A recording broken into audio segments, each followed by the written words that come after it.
Hello everyone, welcome to today's video. Today's video is going to be about how to fix MCB Mobile cannot log in. For that, the first thing that you can try and do for a quick fix is switch between your Wi-Fi and mobile data. You can also try toggling airplane mode on and off on your device. If the issue still persists, then head over to your settings, tap on apps, tap on see all apps, head over to the search bar and then search for the MCB Mobile app on your device.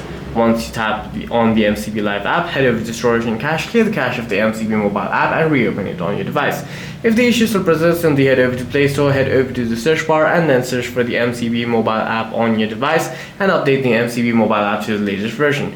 Inside the MCB Mobile app, what you'll have to do is make sure that the credentials that you're entering are correct. And if you have not already, you must first register for an account before you try and log in. However, if all of these things check out and still does not work, then head over to your app drawer, search for MCB Mobile, long press on it, uninstall it on your device and reinstall it from Play Store. And if that too does not work, then you may have to contact your bank for further assistance. For any further questions, please feel free to leave a comment down below.